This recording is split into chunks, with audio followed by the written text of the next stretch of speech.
Taliwa sa grabing kainit karon, mga traffic enforcer sa Mandawi City gipahimangnuan nga magmatngon sa ilang panglawas ug pwede ra jud kunong mupalandong panagsa. Ani ang report ni Nico Sereno.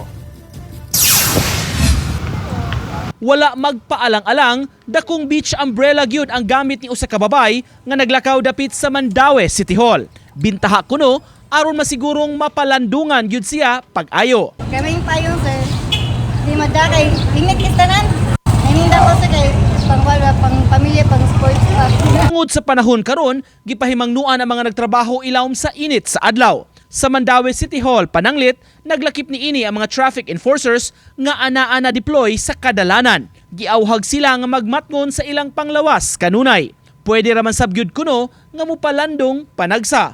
Luoy kaya itong mga personnel on the ground, no? So kanang magpalandong lang kung kutob sa makaya.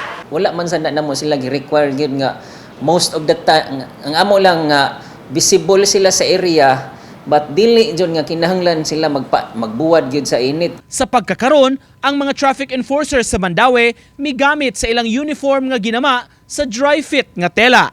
Long sleeve kini apan gihulagway nga mas komportable ug mas bugnaw. Gipahimangnuan lang sab ang mga field personnel nga siguroon nga makadala og pamproteksyon kanunay. To stay hydrated, kinahanglan naagi na lang tubig permi. Uban ni Godfrey Relien, Nico Sereno, Balitang Bisdak.